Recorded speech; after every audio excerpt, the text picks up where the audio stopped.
The morning sun cast long shadows across the courtyard of Windsor Castle, as guard Thomas Mitchell stood at his post, his red uniform pristine and his expression stoic. For 15 years he had served the royal family with unwavering dedication, watching over their safety with the same intensity his father and grandfather had before him. The Mitchell family had protected the crown for 3 generations, and Thomas carried that legacy with immense pride. Prince George, now 11 years old, had grown up under Thomas's watchful eye. The young prince had transformed from a curious toddler who would peek around corners to catch glimpses of the guards into a thoughtful boy who understood the weight of his future responsibilities. Thomas had witnessed countless moments of the prince's childhood, from his first steps in the palace gardens to his nervous excitement on the first day of school. On this particular Tuesday morning, something felt different. Thomas noticed a heaviness in his chest that he couldn't quite explain. The previous week he had received devastating news from his doctor. The persistent cough he had been ignoring for months was more serious than he had imagined. The tests revealed a condition that would require immediate treatment and a significant period of recovery. The royal physician, bound by confidentiality, had gently suggested that Thomas consider taking extended leave from his duties. The weight of this decision pressed down on Thomas's shoulders as he stood guard. How could he tell his superiors that he needed to step away from the family he had sworn to protect? How could he explain to his own family that their proud tradition of service might end with him? The thought of disappointing 3 generations of Mitchell guardsmen felt almost unbearable. Prince George appeared in the courtyard, his school bag slung over his shoulder and his tie slightly askew. The young prince had developed a habit of nodding respectfully to the guards each morning, a gesture that never failed to warm Thomas's heart. Today, however, George paused in his usual routine. He seemed to sense something different about the guard who had been a constant presence in his life. The prince approached Thomas with the confidence that came naturally to him, yet there was a gentleness in his manner that spoke to his growing maturity. Thomas straightened his posture, maintaining his professional composure despite the emotional turmoil brewing inside him. The morning air carried the scent of roses from the palace gardens, and the familiar sounds of the castle coming to life provided a comforting backdrop to this unexpected encounter. Thomas had always been impressed by Prince George's ability to notice details that others might miss. The young prince possessed an intuitive understanding of people's emotions, a quality that would serve him well in his future role. As George drew closer, Thomas could see concern flickering in the boy's eyes, though he wasn't sure how much the prince could actually perceive about his inner struggle. The moment stretched between them, filled with unspoken understanding. Thomas realized that this might be one of the last times he would stand guard over the young prince he had watched grow up.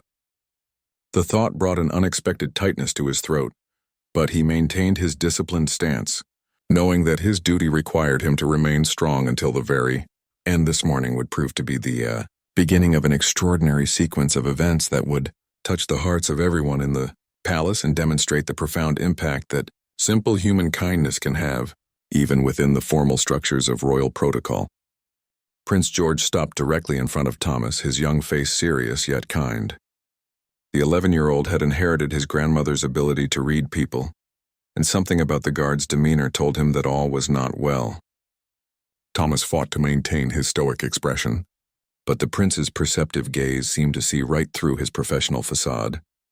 "Good morning, Mr. Mitchell," George said softly, using the guard's surname with the respect he had been taught from an early age. The prince had learned all the guards' names over the years, much to their surprise and delight. This personal touch was something that set the young royal apart, and had earned him the genuine affection of the palace staff. Thomas felt his heart skip a beat at the prince's thoughtful greeting. "Good morning, Your Royal Highness," he replied, his voice steady despite the emotion threatening to overwhelm him. The formality of their exchange could not hide the genuine connection that had developed between them over the years. George tilted his head slightly, studying Thomas with the same intensity he brought to his studies. The prince had noticed small changes in recent weeks. The way Thomas occasionally winced when he thought no one was looking, the subtle fatigue in his posture by the end of long shifts, and the distant look in his eyes that hadn't been there before. "Mr. Mitchell, are you feeling quite well?" the prince asked with a maturity that belied his years. The question was asked with such genuine concern that Thomas felt his carefully maintained composure begin to crack. Here was this young boy, destined to be king, taking time from his busy morning to express care for a guard's well-being. The simplicity and sincerity of the question caught Thomas completely off guard. In all his years of service, he had grown accustomed to being invisible, a silent protector whose personal struggles remained hidden behind his uniform. The fact that Prince George had not only noticed his distress but had taken the initiative to inquire about it touched something deep within Thomas's heart. "I am quite well. Thank you for asking, Your Royal Highness," Thomas replied, though his voice carried a slight tremor that betrayed his true feelings. The prince's kind eyes seemed to see through this polite deflection, and George took a small step closer, lowering his voice so their conversation would remain private. The morning breeze rustled through the trees surrounding the courtyard, and the distant sound of palace preparations continued around them. Yet in this moment, the bustling world seemed to fade away, leaving just a young prince and a devoted guard sharing a moment of human connection that transcended their formal roles. Prince George reached into his school bag and pulled out a small, hand-drawn card. The artwork was clearly the work of an 11-year-old, but it was created with obvious care and attention. The front featured a colorful drawing of a guard standing proudly beside a castle, with the words "Thank you" written in George's careful handwriting. "I made this for you," George said, extending the card toward Thomas. "I know you've been watching over our family for a very long time, and I wanted you to know that it doesn't go unnoticed." The prince's words carried a wisdom and gratitude that seemed far beyond his years, and Thomas could hardly believe what he was hearing. As Thomas looked down at the simple yet heartfelt card in the prince's outstretched hand, he felt years of suppressed emotion begin to surface. This unexpected gesture of appreciation came at precisely the moment when he needed it most, and the timing felt like more than mere coincidence. Thomas accepted the card with hands that trembled slightly, careful to maintain his military bearing even as his emotions threatened to overwhelm him. As he looked down at the prince's artwork, he saw that George had taken the time to include small details that showed just how much attention he had been paying over the years. The guard in the drawing wore the exact same medals that adorned Thomas's uniform, and the castle behind him featured the distinctive towers of Windsor that they both knew so well. "Your Royal Highness, this is truly thoughtful," Thomas managed to say, his voice thick with emotion. "I am deeply honored." The words seemed inadequate to express what he was feeling, but they were all he could manage in the moment. The weight of the prince's gesture, combined with his own difficult circumstances, created a perfect storm of emotion that threatened to break through his professional composure entirely. Prince George smiled warmly, pleased that his gift had been well received. "My grandmother always tells us that the people who serve our family are the true foundation of everything we do," he said, referencing the wisdom that Queen Elizabeth had passed down through the generations. "She says we must never forget to show our appreciation for those who dedicate their lives to our service." The prince's words hit Thomas like a physical force. To know that his years of dedicated service had not only been noticed but were genuinely valued by the family he protected filled him with a sense of purpose and pride that he had been struggling to find in recent weeks. The card in his hands represented more than just a child's artwork. It was a symbol of recognition and respect that meant more to him than any official commendation ever could. As Thomas studied the details of the drawing more closely, he noticed that Prince George had written a message inside the card. In his careful, deliberate handwriting, the young prince had penned words that would stay with Thomas for the rest of his life. "Dear Mr. Mitchell, thank you for keeping our family safe and for always standing strong. You are a true hero, and I hope to be as brave as you when I grow up. With great respect and appreciation, Prince George." The sincerity and thoughtfulness of the message brought tears to Thomas's eyes, though he fought valiantly to keep them from falling. Here was a future king, expressing his desire to emulate the courage and dedication of a simple guard. The reversal of roles, the prince looking up to him rather than the other way around, was both humbling and profoundly moving. "You have always been very observant, Your Royal Highness," Thomas said, finding his voice again. "Your kindness and consideration will serve you well in the years to come." The guard's words carried the weight of prophecy, as he could already see in the young prince the qualities that would make him a great leader. Prince George seemed to sense that there was more to Thomas's emotional response than simple gratitude for the card. With the intuition that seemed to run in his family, He stepped even closer and lowered his voice to barely above a whisper.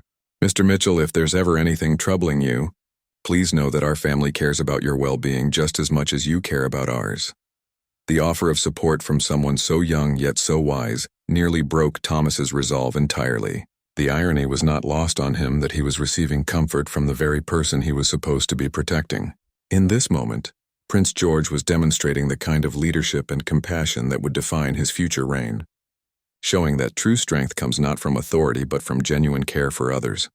The sound of approaching footsteps indicated that their private moment was drawing to a close, but the impact of their exchange would resonate far beyond this single morning encounter. As Prince George was called away to begin his daily lessons, Thomas stood alone in the courtyard, clutching the handmade card as if it were the most precious treasure in the world. The weight of the prince's words and the genuine care he had shown created a bittersweet ache in Thomas's chest. For the first time since receiving his diagnosis, he felt a glimmer of peace about the difficult decision he would soon have to make.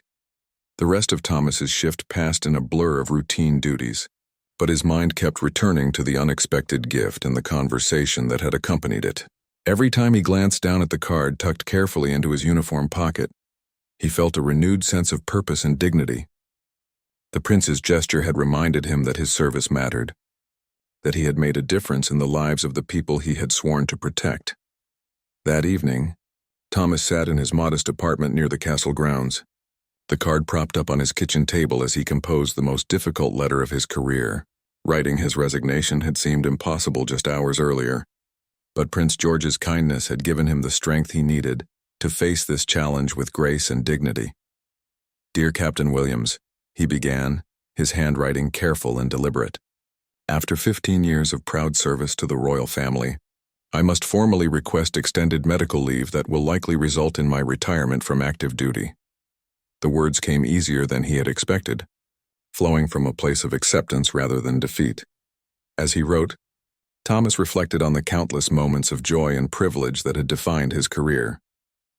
He had been present for royal birthdays, state dinners, and quiet family moments that the public would never see. He had watched Prince George take his first steps, celebrate his first day of school, and now demonstrate the kind of compassion that would make him a truly great king. The next morning brought unexpected developments that would change everything. Thomas arrived at his post to find Captain Williams waiting for him, an unusual occurrence that immediately put him on alert. The captain's expression was serious but not unkind, and Thomas braced himself for what he assumed would be a difficult conversation about his resignation letter. "Mitchell, I received your letter last night," Captain Williams began, his voice measured and professional. "Before we discuss your situation, I need to share something with you that happened yesterday evening." The captain's tone suggested that whatever he was about to reveal would be significant. "Prince George approached his father after dinner last night," the captain continued. "He specifically requested a private audience to discuss one of the palace guards. The prince expressed his concern about your well-being and asked if there was anything the family could do to help." The revelation that Prince George had taken it upon himself to advocate for Thomas's welfare left the guard speechless. Captain Williams went on to explain that Prince William had been deeply moved by his son's concern and had immediately inquired about Thomas's situation. Upon learning about the guard's health challenges, the prince had insisted that the family explore every possible option to ensure that Thomas received the best possible care while maintaining his connection to the palace. The conversation that followed would forever change Thomas's understanding of what it meant to serve the royal family. Rather than simply accepting his resignation, they were offering him alternatives that would allow him to remain part of their extended family while addressing his health needs. The palace medical staff would coordinate with his doctors to ensure he received world-class treatment, and a modified role would be created that would accommodate his recovery process. The prince was quite specific about his wishes, Captain Williams explained. He said that anyone who had served his family with such dedication deserved to be supported in return. He also mentioned that you had recently done something that meant a great deal to him. Though he didn't elaborate on the details, Thomas felt his eyes fill with tears as he realized that Prince George's simple act of kindness had set in motion a chain of events that would not only address his immediate concerns but would also demonstrate the true character of the family he had served so faithfully. The young prince's gesture had been returned tenfold, creating a circle of care and compassion that embodied the very best of human nature. Word of Prince George's intervention spread quietly through the palace staff, creating a ripple effect of emotion that touched everyone who heard the story. The housekeepers whispered about it in the corridors. The kitchen staff discussed it over their morning tea, and the other guards shared knowing looks as they went about their duties. Each person who learned of the young prince's compassionate action felt a renewed sense of pride in serving a family that truly cared about their well-being. Thomas found himself struggling to process the magnitude of what had transpired. In his 15 years of service, he had witnessed many acts of royal kindness, but this felt different. This wasn't a formal gesture or a public relations moment. It was a genuine expression of care from a child who had noticed his distress and taken action to help. The purity of Prince George's motivation made the gesture even more powerful. The modified role that the palace created for Thomas would allow him to serve as a mentor and trainer for new guards while accommodating his medical needs. He would work reduced hours and would not be required to stand for extended periods, but he would remain an integral part of the security team. The arrangement demonstrated the palace's commitment to honoring loyal service while adapting to changing circumstances. Over the following days, Thomas began his treatment regimen with a team of doctors who had been carefully selected to provide him with the best possible care. The palace medical staff coordinated seamlessly with his specialists, ensuring that his recovery would be as smooth and effective as possible. Knowing that he had the full support of the royal family gave him strength and motivation that his doctors noted had a positive impact on his healing process. Prince George made a point of checking on Thomas's progress whenever their paths crossed in the palace. The young prince never made a show of these inquiries, but his consistent concern demonstrated a level of emotional intelligence and leadership that impressed everyone who witnessed it. These brief conversations became a source of comfort and encouragement for Thomas during the challenging early stages of his treatment. One particularly memorable morning, Prince George stopped by the training facility where Thomas was working with a group of new recruits. The prince observed quietly for a few minutes, watching as Thomas shared his knowledge and experience with the younger guards. When the session ended, George approached his longtime protector with a smile that conveyed both respect and genuine affection. "Mr. Mitchell, I can see that you're helping to train the next generation of guards," the prince observed. "I think this might be even more important than standing at your post. You're ensuring that our family will be protected by people who understand what true service means." The wisdom in these words, coming from an 11-year-old, left Thomas momentarily speechless. The prince's observation highlighted something that Thomas hadn't fully appreciated about his new role. By sharing his knowledge and experience with newer guards, he was indeed creating a lasting legacy that would benefit the royal family for years to come. His years of dedicated service were being multiplied through the training and mentorship he could provide to others. As weeks passed, Thomas's health began to improve under the excellent care he was receiving. More importantly, his spirit was renewed by the knowledge that his service was valued and that he remained an important part of the royal household. The despair he had felt upon receiving his diagnosis had been replaced by hope and determination, largely due to the kindness shown by a young prince who had refused to let a loyal servant face his challenges alone. The transformation in Thomas was noticed by everyone around him. His colleagues commented on his improved mood and energy.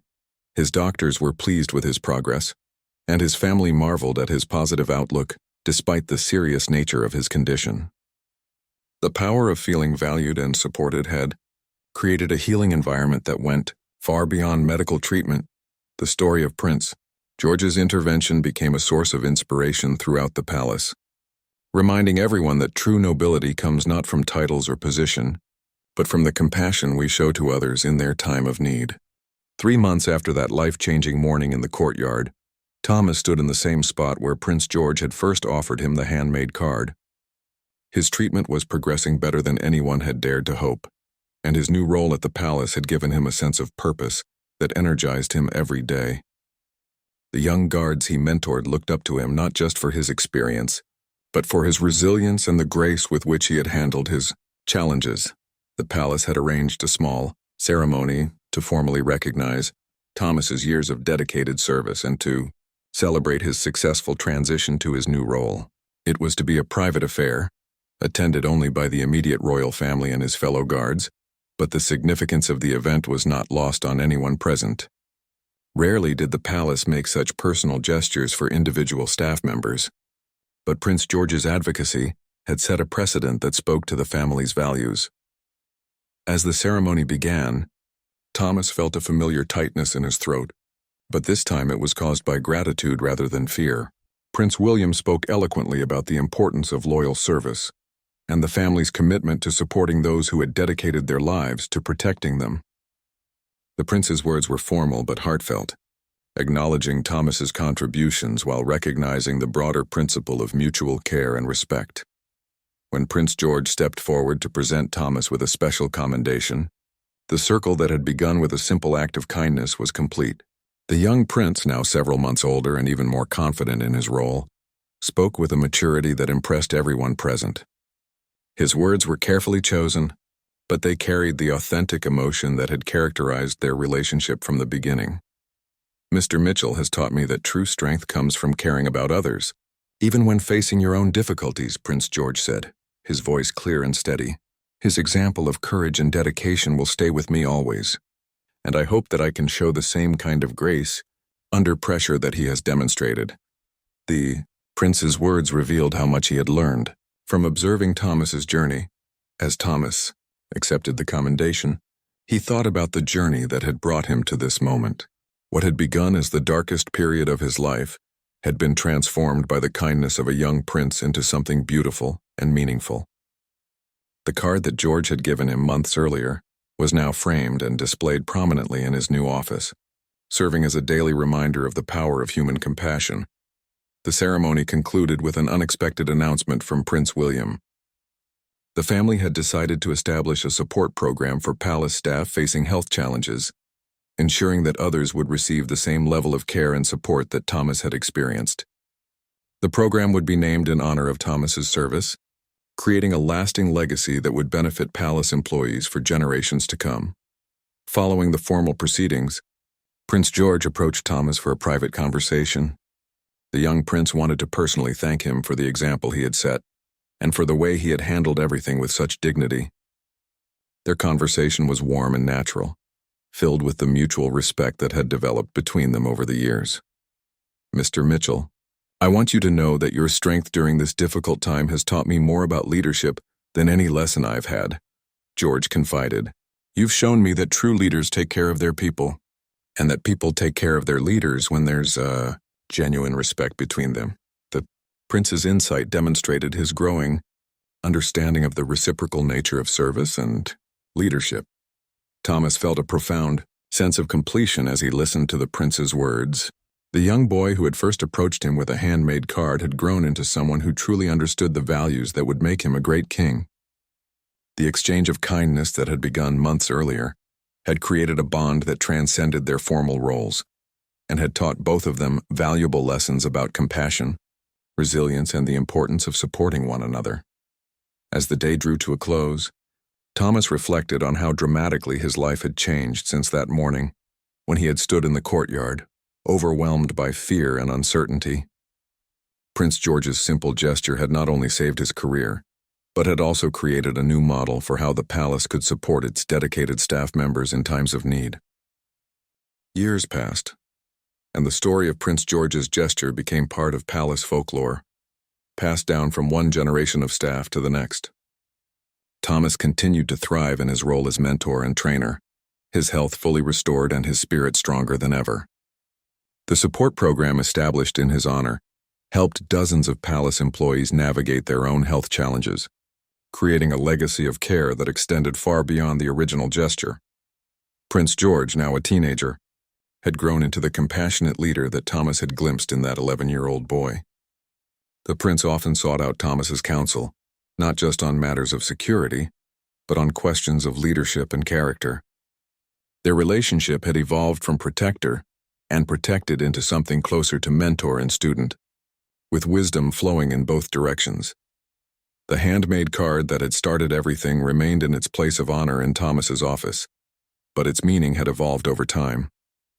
What had begun as a simple expression of gratitude had become a symbol of the transformative power of kindness and the ripple effects that small gestures can have when they come from a genuine place of caring. Thomas often shared the story with the young guards he trained, using it to illustrate important lessons about duty, compassion, and the true meaning of service. He would tell them that their role went beyond simply protecting the royal family. They were part of a community bound together by mutual respect and care. The story never failed to move his listeners, and many of them carried its lessons throughout their own careers. On quiet mornings when Thomas walked through the palace grounds, he would sometimes pause in the courtyard where everything had changed. The spot held special significance for him, representing the moment when despair had been transformed into hope through the simple kindness of a young prince. He would think about how close he had come to leaving the palace in defeat, and how grateful he was that Prince George had chosen to reach out when he needed it most. The palace itself seemed different now, infused with a culture of care that had grown from Prince George's initial gesture. Staff members looked out for one another more attentively, and the royal family made a point of recognizing and supporting those who served them. The support program that bore Thomas's name had become a model for other royal households, spreading the principles of compassionate leadership to institutions around the world. Prince George's parents often remarked on how the experience had shaped their son's character. The young prince had learned firsthand that leadership meant taking care of people, not just being served by them. This understanding would serve him well in his future role, helping him to become the kind of king who truly understood the responsibilities that came with his position. As Thomas approached his retirement years, he knew that his legacy extended far beyond his years of standing guard. The program that had been created in his honor, the guards he had trained, and the culture of compassion that his story had helped to foster would continue long after he was gone. Prince George's simple act of kindness had created waves that would continue to touch lives for generations. The story served as a powerful reminder that true nobility comes not from titles or wealth, but from the courage to show compassion when it's needed most. Prince George had demonstrated this truth as a child, and he continued to embody these values as he prepared for his future role as king. The handmade card, the resigned guard who found new purpose, and the young prince who refused to let kindness go unnoticed, had together created a tale that would inspire palace staff for decades to come. In the end, what had seemed like an ending had become a beautiful beginning, proving that sometimes the most profound changes in our lives come not from grand gestures, but from the simple decision to show care for another human being when they need it most. The tears that had once threatened to fall from despair had been replaced by tears of joy and gratitude, creating a story that would warm hearts and inspire compassion for years to come.